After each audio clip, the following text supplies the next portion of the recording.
I'd like to use a couple C words. I'm sure Luds would like to use a couple of C words.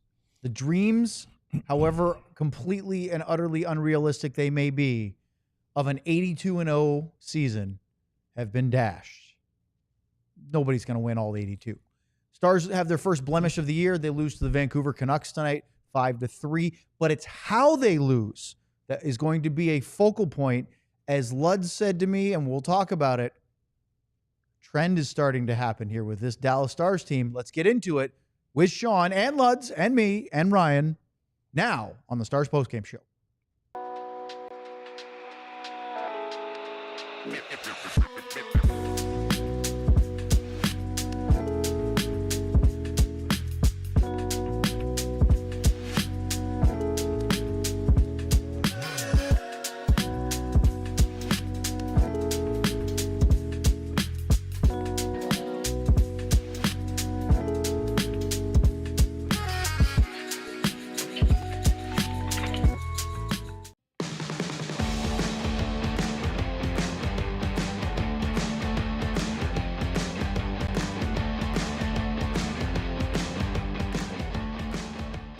This is the DLLS Stars postgame show, as we are live after the first loss of the season through 4 games. Not bad, 3-0, good start.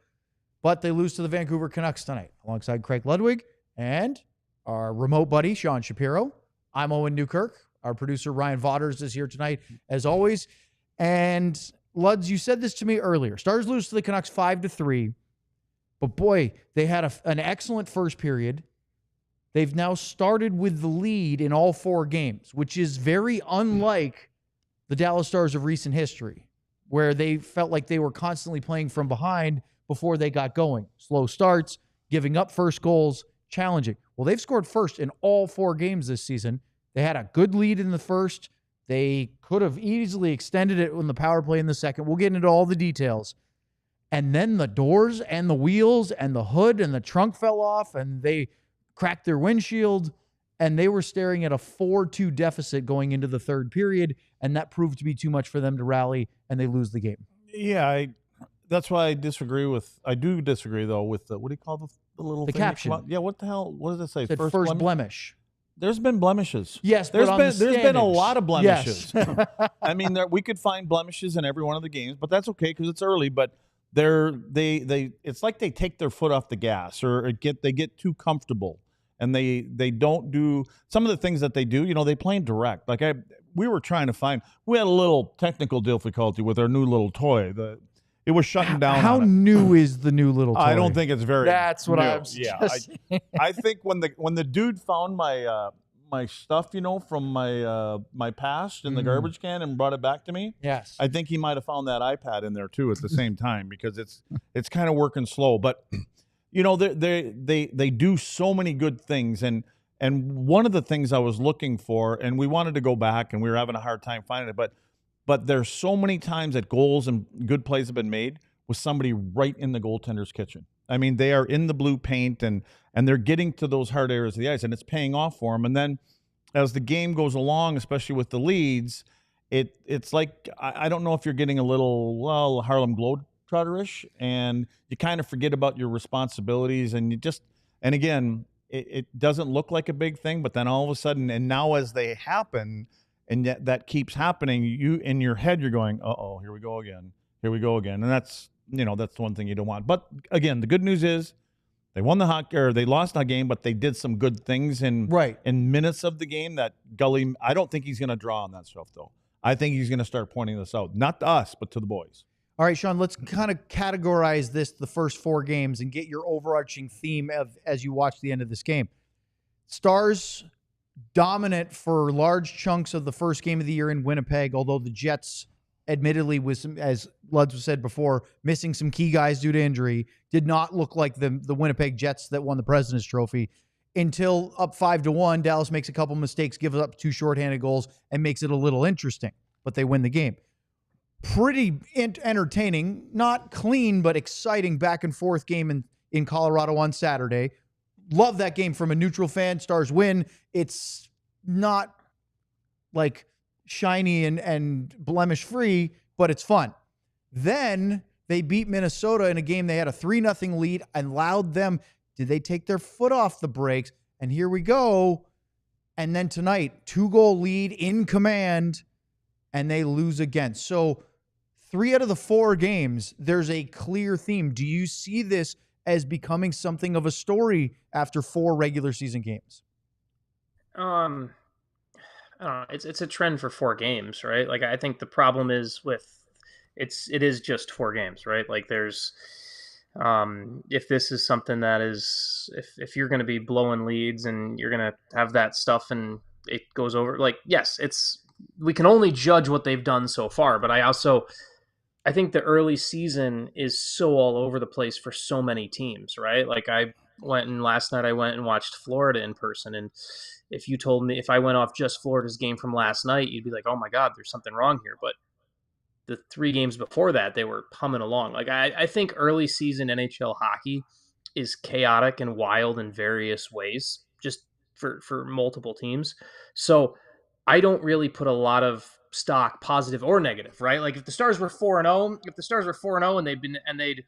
if they had gone out and won 5-0 right now, I'd be saying, hey guys, they're not going to go 82-0. There's going to be a lull, right? So, but don't you think with I can now, expectations, the fact that they won 3 division games already, they won road games at Winnipeg and Colorado, and really for the most part bullied the Wild. If they had the 2-0 lead, got that power play goal when they didn't score, and then gave up the quick one to Chytil, and it's 3-0, and the Canucks fold up shop, they end up winning 5-1. A lot of people start to think they're pretty good. And that's maybe a little dangerous, isn't it? Is this good humble pie at this point of the season? The other thing about the NHL, and it's hockey, and obviously this is the sport I cover, so I know the most about this, so I can't really apply it to other sports. But coming into his last 10 games, Thatcher Demko 8-1-1 against Dallas. My most vivid memory of Dallas Vancouver last year is what happened with a minute left it's the whole thing where old ghosts rarely get exercised in the NHL for whatever reason. It's one of those sports where I don't know if it's the narrative or maybe it happens in all sports and I just don't pay enough attention to what happens in the NBA and baseball this way. But it just feels like there's certain teams and there's certain matchups where sometimes weird S happens in a setup. And so when the Stars were up like this, and now Glenn Gulutzan wasn't the coach of this team last year, so he's not going to be, it's probably not on the top of his mind to go and say, hey guys, remember what happened last year against Vancouver? But do you think maybe at some point someone in that locker room who was part of that needs to stand up and say, hey, you know what? The Canucks did us dirty last year in a very bad situation. So maybe we don't want that to happen again. Maybe we should go into the second period and try to win the game in the second period. Well, Sean, you're right. Yeah. It's not Gully's history to bear, but Elaine Nasruddin carries over. Jeff Reese carries over. The video coaches carry over. Tyler Seguin, Rupe Hinn. And then all the players that played in that game. I can care less about the coaches. It's more about the players. Right. Okay, let me ask you the same question I asked Sean. We just itemized those 4 games. 3 of the 4, there's that trend. Is this something that maybe you don't put up a billboard around town, but is this something that you now say, okay, this is something we need to address and fix before it becomes a big deal? Do you feel that the last 2, especially the last press conference with Gully, he's getting a little bit closer to wanting to let out? I like how you answered my question with a question. Yeah, but you're right. That's my point. You're right, yes. Because I think he's spotted it and he's getting a little perturbed at it. And maybe he doesn't want to be as hard as he probably wants to be in game 3. But now in this game 4, that it happened again, and it ultimately resulted in more of the same that happened in 2 of those 3 games. Because if you do it over and over again, it's starting, so I think this is for Gully right now. It's probably good. Now I think you can unload a little bit, and for good reason. Gives him a reason to do it. Yeah, and I think honestly, I think he probably wanted to at times, and now you may see a different side of the nice Glenn Gully. Do you think he'll use? I mean, I guess we'll see. Will he use the public forum, Or is this something, because you said constantly about DeBoer, and look, again, I said this yesterday, we're not going to compare Glenn Gulletson to Pete DeBoer all year. As the season unfolds, we'll do it less and less. But there are still this team from the 3 years with DeBoer to this that we see comparables. And we're going to have to get a DeBoer bell. We should have a little Steve spot, but Pete DeBoer laser eyes or something to pop up. But you said this a lot. Pete almost never called out guys in public, but knowing his personality, you're almost assured that he did it in the room, in the confines of the team atmosphere. Which I think players respect that. But I will say that that's different than being called out in public. Yes. Because now everybody knows, you guys are getting a little, you're getting a little, was it sugar, honey, iced tea? Yes. You're getting a little sugar, honey, iced tea here. And so, and I think that but it's, you know what, you guys deserve it. Yeah. Like you do. I mean, we've been getting away with it. It's only been a week or whatever it is, but let's stop. And at the end of it, or a part of it would be, let's just stop the bleeding now. Let's start working on it now. So when we get to game 20 or 25 or 30, those little things that crept in the first, 2 to 3 weeks, we purge them. We get them out of our system and let's start pinpointing what it is. Because again, Sean, my question to you would be also, if Otter plays that game, and I'm definitely not here to throw. I'm not here to throw Casey under the bus.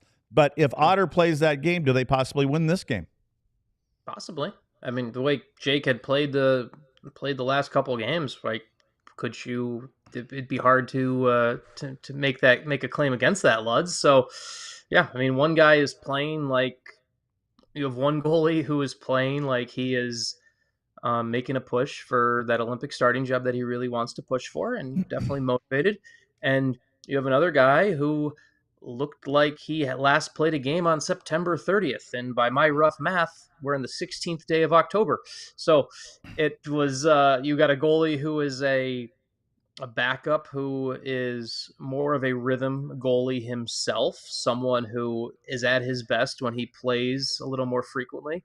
So, yeah, but at the end of the day, Luds, you say, like, how are you gonna look in game 25 and 30 and stuff like that? If you play Jake tonight, we're having the conversation right now of, like, good Lord, if he's playing the first four, we are in for a problem of overusage for him right now. So you can't complain about Casey DeSmith playing, but we can talk about what happened. So which was exactly why at the end of the second period, I kind of said, come back with Jake. Not happy with what happened in the third period. You thought about it in the third period, and then I thought, no, you know what? If anything happens like this, this is a good time. This is a good time right now in game 4 of the season, because if you come back and you win it, it's we know there's problems, but this is easier now to. And isn't the point of playing Casey in this game is so that you start to get into the habit of it, so that Jake doesn't get to, as Gully said this morning, pummeled. He doesn't want to get to 60 games played, right? He wants to keep him because he referenced that there are what he feels sound analytics that suggest that when you get past 60 games in the regular season, it starts to affect goalies' playoff performance. We've talked about it before, but Luds, let's talk about the contrast of the two periods, first and second, right? Just from some numbers.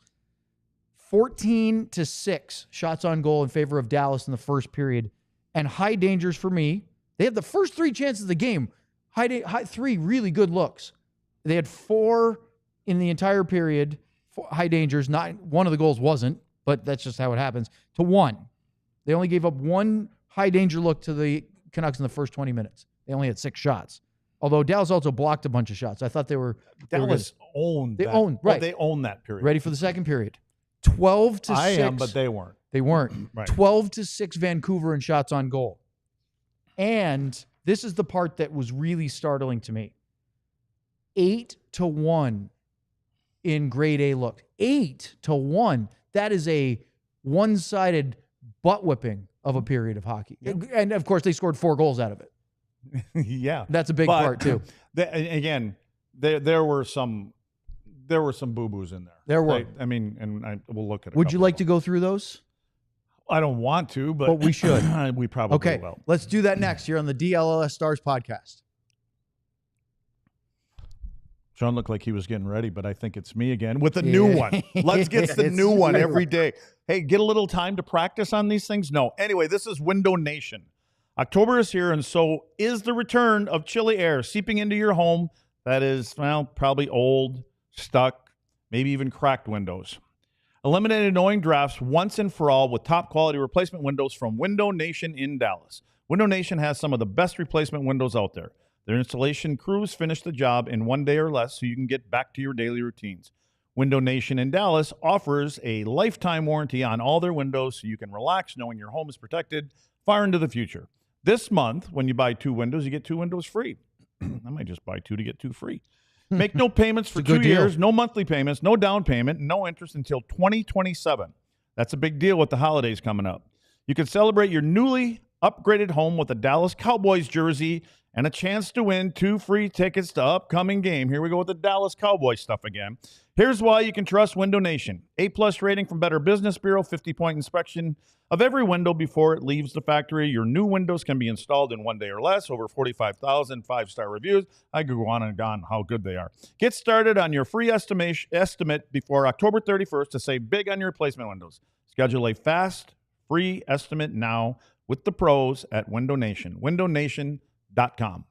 All right, let's talk about Monarch Money. Look, when it comes to managing your money, we all have our blind spots or our areas that we could probably improve on. How easy is it when you get busy is that, I'm just not going to cook tonight. I'm going to go get takeout, or let's go out to eat, or it's just more convenient, it's faster. Well, that adds up in a hurry, and all of a sudden, maybe you're not where your budget's supposed to be. Well, with Monarch Money, it's like having your own personal CFO, because it's not just a budgeting app. It's literally everything. Complete financial command center. It's managing all of your money. You can help build wealth, and here's the best part. You can get a deal with us. Get control of your overall finances with Monarch Money. Use the code DLLS at monarchmoney.com in your browser for half off your first year. That's 50% off your first year at monarchmoney.com with the code DLLS. All right, let's go through this one. As I said, the start of the game, the Lunch Pail Boys got this team off to a great start. Foxa, grade A chance right off the hop, followed by Adam Ernie in his first game. Put one right off the shoulder of Demko in a really good spot. And then Ritzkovian got a great rebound off of that, and Dallas was going early, and it led to Mavrik Bourque scoring his first goal of the season, although, Lutz, he wasn't the final one to touch it on the way in. No, Petey got on the board. He only had one. I think he only had one, or no, 3 shots coming into the game. So anyway, EP40 got a piece of this one. Great job by Bourque. But again, I went back and looked, and one of the common themes that we're finding out this year, especially with the Dallas Stars, is net front presence. And if it wasn't for Radek Foxa, and he's right here, this is where Pettersson does the right thing. He's getting his stick in a lane, and obviously, I mean, the one thing he doesn't do is he doesn't turn his blade straight up and down. He just tilts it a little bit. And so ultimately, but a lot of this has to do with Foxa, because look at how deep the goaltender has to stay because of where he is. And back in the day, this probably wouldn't be a goal. 1999, somebody might want to bring it up, but he was in the crease and he's keeping Demko in there. But ultimately, good job by Bourque. I mean, pucks are getting to the net, and good things happen when you do that. Sean, I thought you had an interesting comment right as we were getting ready to go to the post-game show broadcast, because the official scoring of that, although it went off of Elias Pettersson, was Bourque's first of the year, 4.5 minutes in, from Thomas Harley and Radek Foxa. But you quickly checked to see if it was an own goal, because, well, in the NHL, unlike in soccer, they still award an own goal to an offensive player, even if they aren't the ones that knock it in. But there is a scoring distinction if it is officially deemed an own goal in hockey. Yeah, an own goal is, by the NHL definition now, it's basically a puck that enters the net that's propelled in with where it wouldn't have been a shot if not for the defender. And this one, I guess the official scorekeepers felt Bourque's action led. So they looked at this as more of a deflection and a bounce than a direct putting into the net, because the funny statistical oddity about it is if an own goal is scored in the NHL, it's a solo goal. There's no assist. So I think Fox had the secondary assist. And Harley the first. And it's not a shot. It doesn't count as a shot on goal against the doesn't count as a shot on goal. So it wouldn't hurt a goalie goal save percentage, you're saying? Correct. It wouldn't hurt a goalie save percentage. Like there's actually a couple. There was actually 2 instances last year for the Stars where there was games where the Stars scored own goals against Jake, where he had a higher save percentage than your traditional math would have accounted for. So, scorekeepers called this one a good goal for Bourque, though, and not an own goal, which means Radek and Harley get to keep their assists for now. So after the Stars scored, though, I thought Vancouver got their legs under them and sort of settled for a little while. They had some chances, nothing really dangerous. They also forced Dallas into a bunch of blocks. Dallas blocked 7 shots in the first period to just 2 for Vancouver. So even though the Stars had a big edge in shots on goals, we talked about earlier, 14-6, the shot attempts were almost even, 19-17 in the first. However, they didn't turn those into goals, and then Dallas gets a power play, and Luds, $12 million man is worth every penny. That is a elite shot right there from Mikko Rantanen. Yeah, and it was all before. I mean, again, great pass by Robo. Robo makes sure, he knows his partner over there is left-handed. He puts it right on his forehand. But for me, it was the release. I mean, I wanted a little stopwatch because I wanted to know from the moment he got it to when he released it, and he let it go and he went far side. And I don't think there was any screen there. It just beat Demko. I mean, it went between the stick and the body, but for the most part, I believe Demko probably saw it. He just couldn't believe that he caught it and released it that quick. So it's 2-0. Then we go to the second period. Stars just driver's seat. This is an undefeated team. They're beating a team that is lost 2 of 3, and it's probably creeping into the minds of the players, but definitely the fans. We're on our way to rolling over this Canucks club. I even thought about it. Oh, they're off to a great start. Then in the second period, we've got a moment. If you pop this one up, Ryan, Luds and Sean, the goal line clearance from a Conor Garland effort that nearly went in. Great job by Casey DeSmith with an acrobatic move to keep that alive.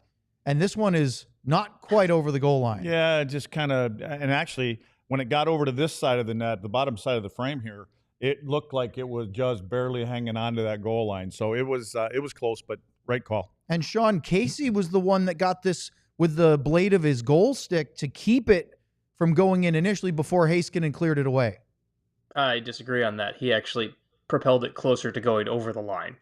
The first time, but then it looked like he pulled it away. I know. Yeah. But in the final part, let's call it what it is. Like, it's sitting there, this spot right here.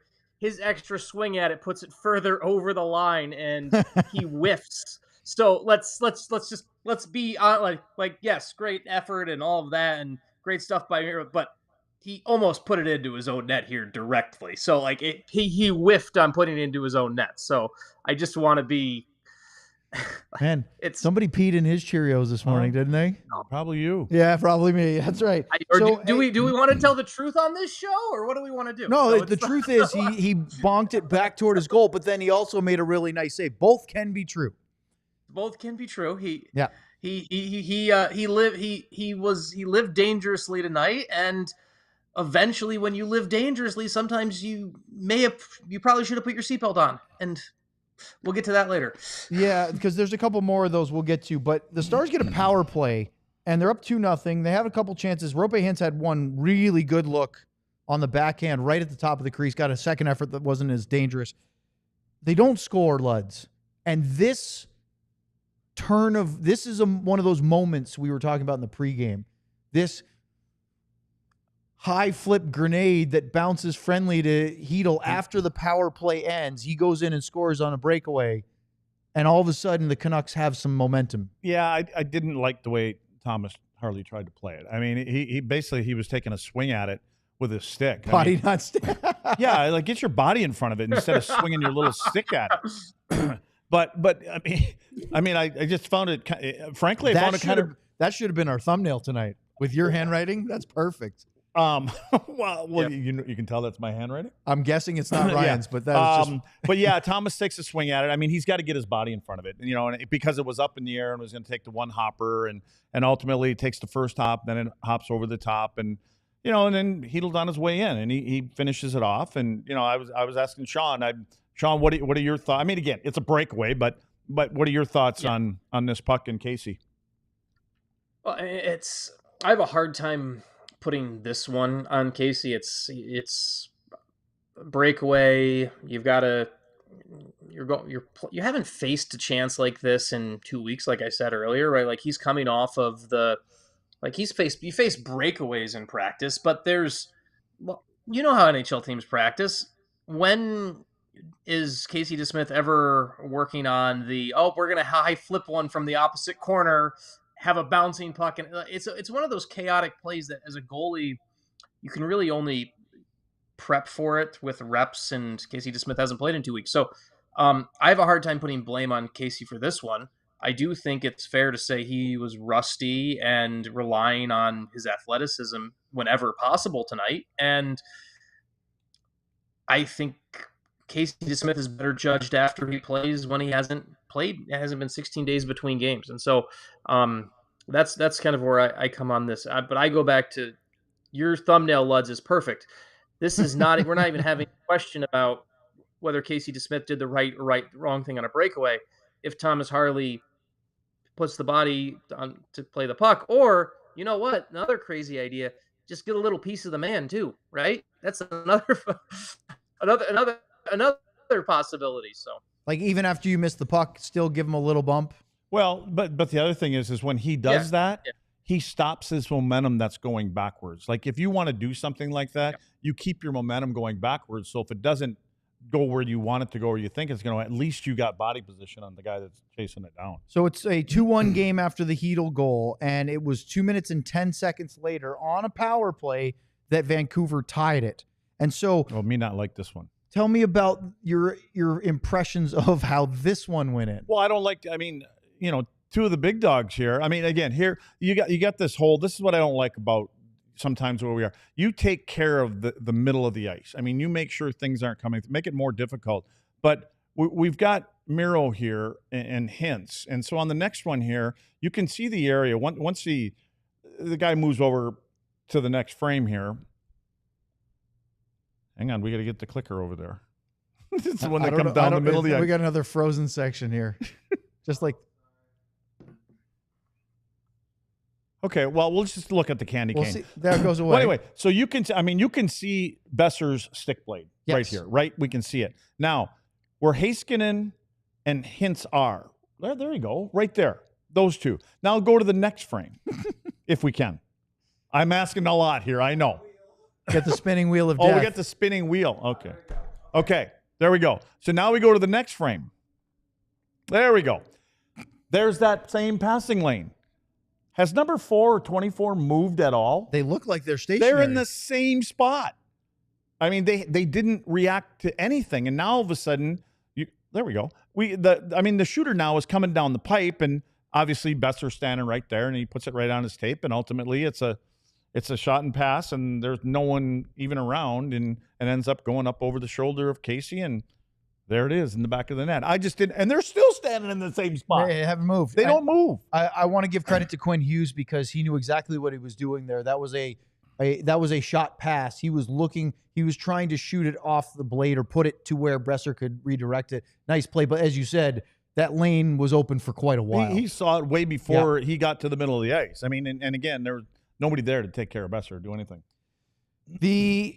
I would argue that, that obviously tied the game and they flipped the momentum. It's the next goal that was the backbreaker or the big turning point in this one. Obviously, the Chytil one started it, but Max Sasson, in his first game this season, came into the lineup, gets his first goal, and it's 1 minute and 16 seconds after the power play goal. And let's break it down because it looked like he was shot out of a cannon. Well, I don't think that's the problem. I'm looking here on the bottom of our screen, and I see 55 and 5. Those are both defensemen. Basically holding hands. And I'm trying to figure out. Another Lud's. Well, it's supposed to be a question mark. Oh, I can tell. That's definitely a question mark. Ryan said it looked like a part of somebody's anatomy. But with the two circles below it, that doesn't help. But anyway, so I'm trying to figure out what the hell these two guys are doing over here together. And I didn't know if maybe Thomas came on the ice for the change or something like that, because we didn't get a better look at it. So anyways. Except for the benches are the other side of the ice. Yeah, I don't know what he's doing. I have no clue. And here's Vidal Sassoon, I guess it is. So he's just sprinting up the middle of the ice here. And then it's a nice indirect pass off the wall by the defenseman. and he's gone. He's And gone. that's Tyler Myers that makes the play. Yeah, here. and it's just a little bank off the wall. I mean, we try to work on this stuff with our guys all the time. These indirect passes are just great. But anyway, so then he's in, and then Sean, what do you think? Wait till the very last frame. Yeah, what's going on here, Sean? Yeah, it's there's a like lot there. That's well done finding the puck. Well, it is there. Easter almost. Yes. No, we already had Easter. It's Halloween. Yeah, this is one where I'm just giggling over here. Keep going, Sean. It's I got my holidays mixed up. All of the all of the like a little egg coming out of a chicken there. I know. It's for all of the buildup and everything like that, and it's one of those where if it's a rip and a good finish, or like the Rantanen shot earlier, like, okay, yeah, that's a good goal. This is where you need your goalie just to squeeze it, right? Like that it doesn't take a goalie expert or a rocket scientist or whatever to say, like, that's where you just need to hold the puck. Well, Sean, we said the same thing about Jake in the opener in Winnipeg. There's a couple of those. You need one of those you need your goalie to make that save. Mm-hmm. Yeah, and the difference is, when the Winnipeg game, they were up by extra goals at the time, and they had done the work, and then Jake has any ripping on Jake at the time has obviously been, he's gone and helped deliver two wins since as well. So that's the moment where just you think about driving home tonight or where it is, that's going to be the goal where DeSmith's going to be like, that's the one I needed, right? Like, that's the one where you lose a little bit of sleep over that one. So, and if the one person in the building that was hoping he made the save too was probably Thomas Harley, because for some reason Thomas was over on the right-hand side of the ice, and as we know, he's a left-handed defenseman. All right, we've only got halfway through the second period, and they've scored 3 times in 10 minutes, and there's more to get to, and then the third, and we'll do all that breakdown and still get to your super chats here, as we are still only halfway through the DLS Stars postgame show. And the spinning wheel of pausing death. There we go. Are we ready? This is the merch one, right? We're talking about merchandise, right? And just pretend it is, Sean. It is. There you go. I had to make sure it worked for you. They all work for you. Oh, there it is. So you see that wonderful shirt Luds has on right now. I'm just not wearing a DLS shirt right now, so I don't have something to model. But you too can dress for the proper occasion with a DLS shirt and sweatshirt, as you can see below there. The Finnish Mafia shirt. Think about that Mikko Rantanen goal tonight. What better way to celebrate that goal than with a Finnish Mafia shirt? I see some people in the chat talking about Yuri Lehtinen. I have sent a picture of that shirt to Yuri, and he has signed off on it. Yuri, the death metal music lover. That actually fit really well, Ryan. Well done. Well done. So, DLS merch, you go check out the store.allcitynetwork.com. And there's a lot of cool stuff there between, we talked a lot about Jake Ottinger's game before, even though he didn't play tonight. There's the Otter shirt. I believe there's also a, what is this? The time thing? Yeah. You only got 1 minute left, Trying to let Sean. you know Keep you're going. good. You're good. We're good. We're good. Yeah. And then basically buy shirts, buy merch, and if you become a diehard, you get one with your first year and one every year, so on. So you got to fill a full kind of closet full of shirts and be great. You're so still going. Yeah. You don't have to. This is not I stretch didn't it out. know. You're good. You're good. I thought Buy merch today. All right, let's talk about the Supporters Club, because Sean ate up about 90% of our ad break here. But I'll give you a couple of quick hits. Supporters Club is for sickos, true sicko level stuff, as you see on the screen. And what this is this is an extra little thing. If you're in our show a lot live, watching on YouTube, whether it's Stars, Cowboys, Mavs, Rangers, or all of them, you get, if you sign up for the Supporters Club, you will get an official little SC badge next to your name when you post in the chat. Plus, you get special emojis. The Luds one is new. The Stanley Cone, which is back up there, that's in there now. I mean, the Stanley Cone is ridiculously wonderful, isn't it? Have we gotten a bill from Cosm yet or anything, or no? No. And they haven't told us not to come back either, so I think you're okay. Either way, check out the Supporters Club. It's a fun way to interact a little bit more. As we now have a look from our producer, which might suggest that his equipment he wants to speak. Is not helping us.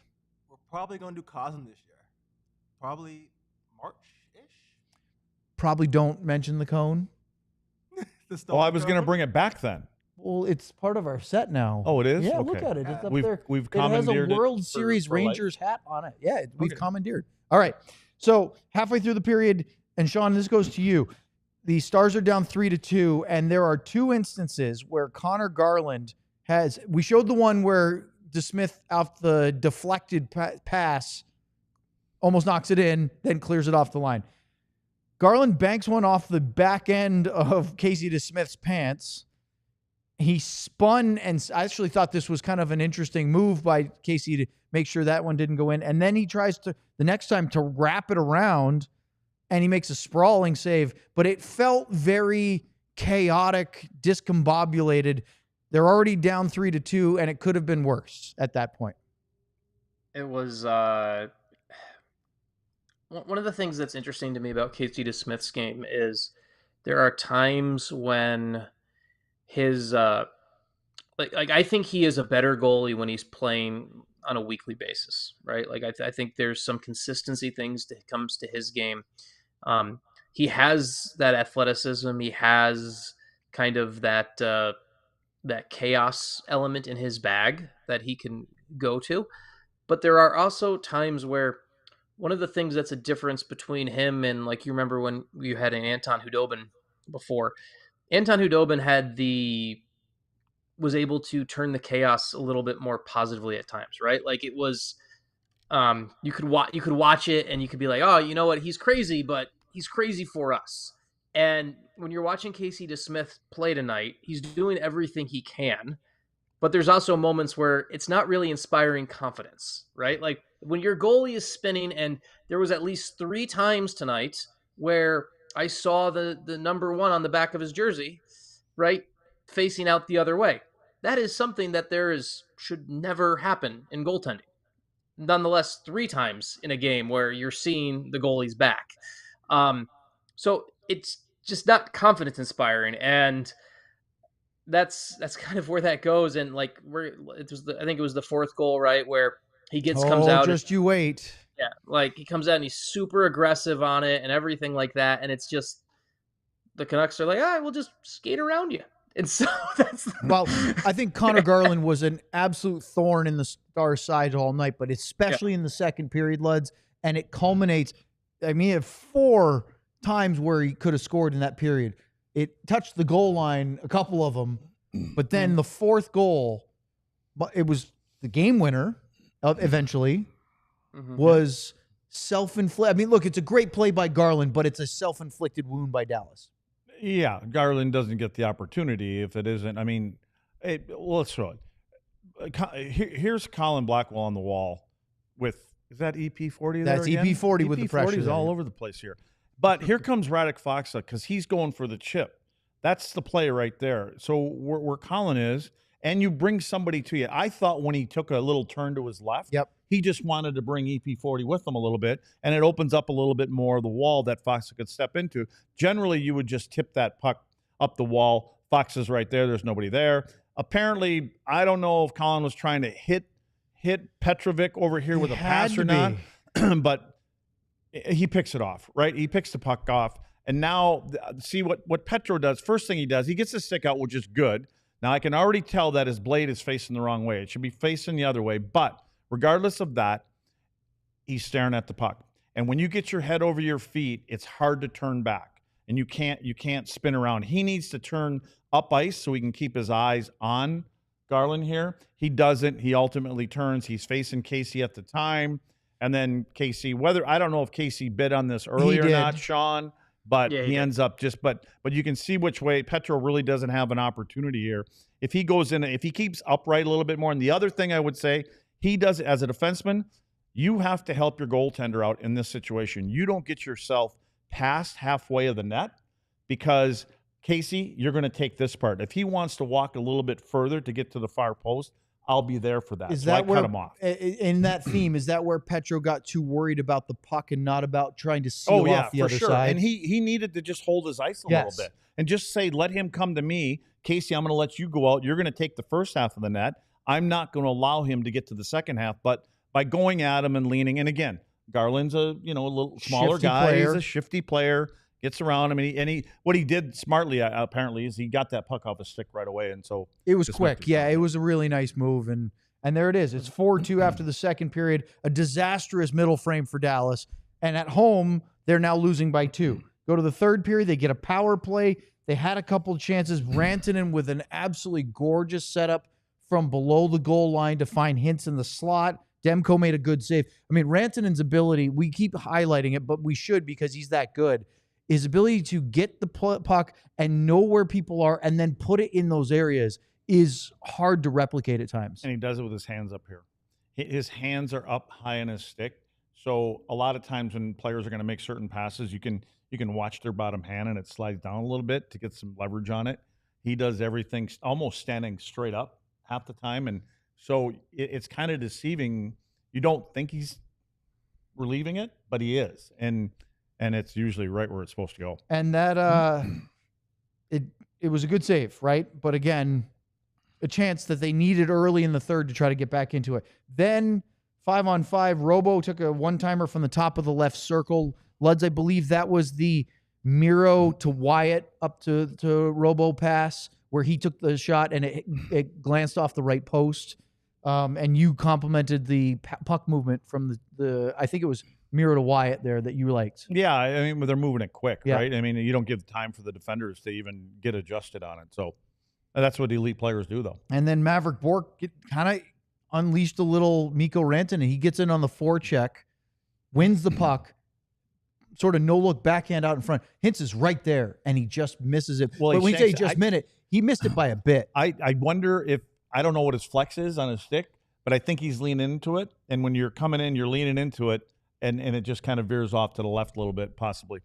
Sean, what did you think of the Stars third period up through the point where we'll get to the Wyatt Johnston goal in a second, but did you feel like there was enough urgency from the home team down 2 goals in the third?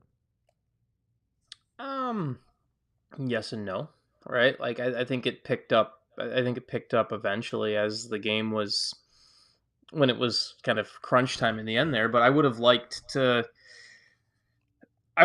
see a little bit more of the kind of that charge out at the start of the third, right? Like I think that just to start the third period, they scored the goal, they had a couple chances late, they did all of that, but there's sometimes with this team where sometimes the first 5 minutes of a period you'd like to see more, and that's just kind of where I would like to see that. That's not being overly critical. It's just that's what I would like to see. So, well, late in the game, Luds and Ryan were just about to head downstairs and get things ready. Did. And all of a sudden, I said, hey, don't go anywhere quite yet. Stars get a power play. They pull Casey DeSmith for a 6-on-4, and Mr. Reliable right now, 4 goals in 4 games to start the year. Wyatt Johnston scores his 4th of the year with 2:08 left to play from Sagan and Robertson. Great finish. Really nice setup by Tyler. What a pass by Tyler. I mean, to go between the stick and the feet of a defender. And then it's funny when you see one of the angles of the replays before Wyatt even gets that puck. And I don't even know if it had just left Sagan's stick, but Wyatt's blade is already opened up. It's back and it's open, so he knew he was going upstairs with it immediately. That's where he was going to go. Probably figured, the size of Demko, the only spot I got is up there, and so it was on and off the stick. But again, without the great pass from Tyler, and he puts it right in the right spot. So, Sean, good sign to see Wyatt scoring goals 4 in a row to start the year. Remember, he had a really good second half, just like I don't know. Are you sure that's a good sign or not? Well, let's. I prefer my players to not score goals though. Yeah, save them. Okay. Like I said, I get enough sarcasm and snark from my 2 teenage boys and my wife, so I appreciate it from both of you. But I mean, last year, Wyatt started out slowly. Robo started out slowly. I keep talking about because of the injury and whatever. Second half, they were both great. Then Robo got hurt. Robo, that's a weird combo, right? Yes, it would be. Misses the start of the postseason. I didn't think Wyatt was as good in the playoffs as he was in that second half of the year. To get him going early is definitely a positive. Yeah, I mean, and if he maintains this pace and he scores 82 goals this year, I think he might win the Hart. So, I think that's pretty good. It's totally common and realistic. Possible. Also, one thing that is actually true. This I'm not making this up. I was able to do some reporting on this. Rope Hens uses an 85 flex stick, Luds. So 85. 85. So, which in today's day and age is not the whippiest flex in the NHL. It's not. No. It's amazing the guys that play with 70 or 65. Yeah, Wyatt's something like a 55 or something like that. That's insane. I don't know how you control that. Yeah. Well, he's doing okay with it. He's doing like Pasternak uses a 70, like Nylander and Pasternak both use 77 flex sticks, to give you an idea of some of which for how strong those guys are, that's very whippy. I had one of those a couple of weeks ago, and I didn't even look at it. Could you control it at all? No, and everybody kept laughing at me when I was shooting because I couldn't pass, I couldn't shoot. Everything kept going off to my left because it's like a noodle. It is, So. and it goes off the stick pretty fast. Ryan, did I say something dumb again? Are we clipping things again now? I think he's laughing about your use of the noodle. The other ones I got via text from people who are in the know. Robertson uses a 100 flex stick, and Rantanen uses an 87. Those are the stick flexes I was able to. For 87 for Rantanen with his. I used strength? a 110. Yeah, it was a Nike 110. They promised. I said I just want something that won't break when you chop someone. Second shift, it broke right in half. But anyway, yeah. Was that the last time totally you used different it? now. I don't. But these kids are unbelievable. I mean, they use that. I mean, like the Bedards and all these guys that can use. So that you flex. said Robo's got a 100 flex. 100, yeah, 100, and Rantanen was at 87. Now, and then hey, Sean, is he at the height where he can get a longer stick made for him, or is he pretty standard? You talking about Robo or Rantanen? No, I'm talking about Rantanen. I don't think he's tall enough to get the exception. The one stick flex, Luds, because you said he used a 110. The one guy I know in the league who uses a really high flex, that's a little bit surprising, is I think Malkin's is like at like 112. Like Malkin is like a really that type of stick.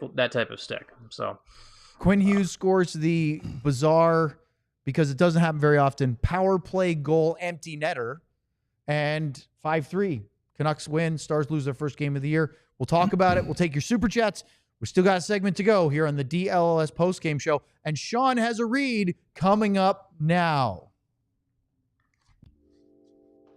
are we good for the read now? Okay, let's talk about something really cool and free from DLLS. You can sign up for the DLS newsletter. Some sort of graphic may pop up here soon, but if it doesn't, I'll just tell you about it. Go sign up for the newsletter where each morning, Monday through Friday, you get basically your daily dose of what you need from Dallas sports. It's all dls.com/newsletter there. You can find out things about what happened in the Stars game. You can learn about the Cowboys, the Mavericks, even the Dallas Wings, even if you only just learned about them in the past 3 to 4 days. Everything you need, you can find at the DLS newsletter. It's free. And you know what? It's a really great intro spot. If you're thinking about being a diehard and you're not yet, join the newsletter. It gets you a nice little entry point, maybe into that and maybe into the next ad read if I've done it right. This time he did a little less. Last time he went way past. Oh, no. I'll take it. I got it. Thank you, Sean. Hey, Ryan, you teased earlier about a possible return for a Stars trip to Cosm, a DLS Stars Cosm trip in March. It's in the works. Okay. Well, why is that? Why am I bringing that up? Because if you sign up to be a diehard, you get, amongst a bunch of perks, a veritable litany of opportunities to be one of the top levels of DLS diehards. Is you get, scan the QR code, a discount on events. If we go to Cosm again, like we did last year, you would get a 20% discount on the costs that it will incur to be one of those attending. Luds, it's a wild scene seeing that dome set up and watching a game like that. It's very immersive. It's kind of like IMAX theater style for sports, and a hockey game. It's very cool. Well, you should sign up to be a diehard, because we just had an event that was barely on sale. It sold out so fast. The DLS Stars Takeover. And with that, December 7th against the Pittsburgh Penguins, people that were able to get tickets, many of them were diehards because they got early access to that before it was announced publicly. They get to come into the studio, watch our pregame show that day. We're going to have a meal together before the game down at Hooters, which is right next door. Then we're all going to go to the AAC, and we're going to sit together in the seats, a bunch of us. And as of now, Sean has not been invited to that. Sorry, Sean. I just want to say we have some sad news. Uh-oh. Speaking of dying. God. Where are you going with this? No, I'm serious. Who was speaking of dying? A member of KISS has passed away. Which member? Ace Frehley. Oh. Are you a big KISS fan? Yep, I am. Right there he you is. have it ready to go. Pour one out for Star Child? Is that the... What? The makeup is Star Child, is that what they called him, right? Yeah. I'm not totally wrong on that one. I was deferring because How old, Ryan, do you know how old he was? I'm going to say 73-ish. 74. You were right there. Very good. Well, condolences to everybody, all the KISS fans out there. It's hard to go to the Super Chats after that. That's a tough segue. Yeah, but we can do it. But we'll do it anyway. Ace so would Ryan, want us to. We'd if say, our "Go do it, computers guys." are high-end, top-of-the-line machines are ready to cooperate. Bing bang. Let's get to the Super Chats. And by the way, you can still send them in right now. Get your Super Chats in. We've still got about 10 minutes to go if you want to get them in. All right, first one up. I'm not sure if that's an appropriate one for me to read, but I'm going to... Oh, read it. Yeah, if I could read it, I would. I'm just going to say the first Super Chat is a Oscar Beck and Year After the Cup. Tonight has some effort issues. Long stretches of just watching the puck and not matching the intensity of the Canucks. Not first or second time early this season. Effort? Bloods? Or are you still laughing about the username? No, I don't know if it's effort. I think that they get away from the right part of the game, and you kind of start, instead of putting your foot on their throat, you kind of take your foot off the gas a little bit, and you start doing the easy things, and you don't expect bad things to happen. You don't expect that if this continues, it's going to creep in and cost you, and then because the one thing we know that we would do if they end up losing 3 of the next 4 games, we're going to go, we told you, we saw it coming. We saw this starting to creep into their game. So they need to see it coming. Sean, do you think that's sort of, like we talked about it earlier, but that's that prevailing, like it's not effort issues. It's just feeling pretty good about your game and playing along, and the other team's trying really hard too, and they get paid to do a job. Yeah, I mean the other team is paid to play hockey as well. That's breaking news if anyone didn't know that. You're too early. Oh no, am I? Not yet. Oh. Wait, you gotta wait. He's reading ahead in the Super Chats, Ryan. I was trying to He's sing cheating. it like Marilyn Monroe. Let's go to the next one, and then you can certainly do that if you No, want. I'm not. I'm done. Bing bang. All right. Jag Eyes. Jag, what? You want to read? I mean, What? go ahead. JAIG. How would you say that? Oh, well, Anyway, Super Chat is a Nils Lundqvist in Year After the Cup. That bad feeling we've all had after the last 3 wins finally showed its ugly face tonight. Gully really has his work cut out for him with our defense. I don't know if it's going to be. Listen, this isn't just defense. This is a group thing. So I think it's definitely fixable. And again, they're still in the middle of tweaking their systems and changing a few things. And so I don't think this is going to be a major thing for them. It's more of a mindset from the players than is anything else. So. All right, let's do the next one. Bing bang. Ryan, get your drop ready because Marshall's second with a Madonna 99 Cup year. The sky is falling. The sky is falling. There it is. Are we still waiting 10 to 15 games to see where this team is at, or are there patterns emerging that need fixing? Still a great start to the season. Yes. Both. No, I think we are waiting. I mean, I think we know what they can do, but can they do it? First off, the whole do it for 60 minutes thing is a bit of a myth because you can't do it for 60 minutes because you're playing against another team and they're going to do it for. But I mean, to be able to put a complete game together to where you kind of just take everything away from an opponent, they got to get to that point. They're not there yet. Right. You're not going to dominate an entire game. These other teams are too good. That's what Gully kept talking about this morning, the parity. And we've heard this we've talked about this every season we've covered an NHL team because it's just not feasible. But you are going to have nights, as Lud said, where you're limiting your chances against so well that it looks like it's never in doubt. And it's the other thing, just you say like the 10 to 15 games thing and everything like that. You watch a lot of other games. There's a lot of issues in this league right now, right? Like it's like you go. It's very easy to look in the mirror and have the microscope on your own problems.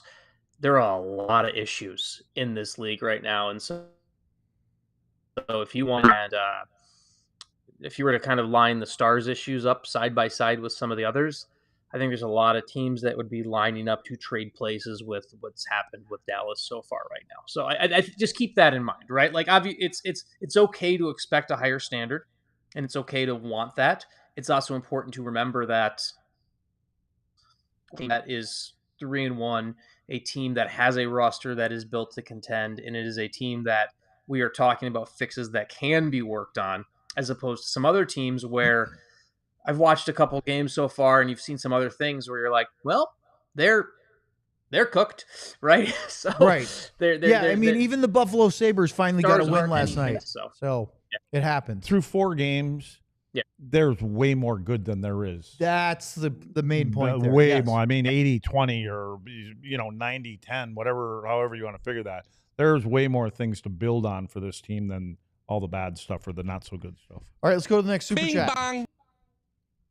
Marshall Second. And by the way, did you notice that Marshall Second has updated his the display of his username? I believe that for everybody, because YouTube just switched out something a couple days ago and we started seeing the name at so and so. GM Ben has done it too. I believe you can go into your user settings somehow and change that back so it shows this, which was what we were getting before. But anyway, Marshall with a DeSmith and 99 Cup here says, Pavs used a 90 flex stick. That's a good bell there, Ryan. Also has a wild curve. Well, he had his curve used to actually not be that wild. He used I think it was like a P91A, I think it was, which used to be one of the most commonly used curves in the NHL. Was the P91A was the one that Pavelski used, and then the P92, which everyone knows as the Sakic, that's really the most popular. So if anyone talks you talk about the Sakic curve, I think did they change that to the P28 by any chance? I think they call it. I think that is close. Is it that one, or is it the P92 similar to the P29, or am I completely losing it? I don't there? know. Hey, Troy, if you're listening, tell me what's the 28. The 28. Yeah. No, Lud's is talking about the 28. The other one that is the other one that's really popular that people kind of forget about is Jamie actually, and Jamie will never talk about this, but Jamie's curve. I use the Ben curve. Yeah, exactly. The Ben curve is actually one of the most commonly used in the NHL now, and it's a P92 with a little bit more of a slightly more of a exactly. That's the best way to put it. And there's a lot of guys, I actually talked to Carter Verhaeghe the other day about it. Carter Verhaeghe uses a Jamie Benn curve, right? There's many players who use the Jamie Benn curve. So it's this is a fun conversation. Yeah. See, you're feeling a little better about yourself. All right. Well, speaking of fun conversations, let's go to the next super chat. GM Ben with a DeSmith 99 Cup here, because of course nothing but the highest prices from GM Ben. Would be nice if Lud sang happy birthday to me. did. I said I got the happy birthday part out. Ben, happy birthday. There you go. So we didn't know GM Ben's birthday. Happy birthday, Ben. We'll expect cake and ice cream. We don't have a show tomorrow, so of course there will be something tomorrow. Right? Oh yeah, they'll have a celebration. And then on Saturday, when we're here for the St. Louis game, there won't be anything left. No. Yeah, that happens. Oh, look at that. Sean got the balloons out. Very nice, Sean. He's a wizard with that. Hey, can you, speaking of which, can you give the laser light show for the dearly departed member of KISS? His head, there it is. Laser lights. Yeah, I love Bing it. bang. Oh, we got another one. Eric with a nice one. A Colin Blackwell and a year after the Cup. It's early. The sky isn't falling like the Brewers. Oh, sorry, Sturm. No kidding. Let's go, Star. Sorry, Luds. Yeah. Down 3-zip, I guess it is now. Oh, there's the rainfall. not- Look, it's raining on the Brewers. I believe the Blue Jays are back to 2-2 after losing the first two to Seattle. So, little baseball fun. We have, as I mentioned before, no show tomorrow because we have a game on Saturday. And we're got another super chat coming in. They don't want us to bang. leave. We have a 5:30 pregame show on Saturday, Stars at the St. Louis Blues. We get to see Jim Montgomery and company. Art Ross winner Jamie Benn. Look, he changed his avatar. Very nice. DeSmith 99 Cup here. Any Stars prospects in the WHL? Victory Plus is streaming. That's definitely a Sean, question. any WHL players to keep an eye on for Dallas Stars fans? Yeah, I'm looking at the schedule real quick to see who's playing. I mean, like Cameron Schmidt with Vancouver with the 1 hour Vancouver show Giants tonight, is Sean. the big one. Yeah, I'm packed Yeah, up. and it's- so Brandon Schmidt, Brandon Gorzinski with Calgary. So if you can watch a Vancouver Calgary game, you're watching 2 Stars prospects. There you go. He had it, and it's in time, and we say good night. For Sean Shapiro, Craig Ludwig, and, of course, Ryan Vaughters, I'm Owen Newkirk. Thanks for joining us tonight. We'll be back on Saturday, 5:30 pregame show. Stars and Blues at 6 o'clock. Sam, get well soon. Right now, I have to stop saying We all silly like the mayor.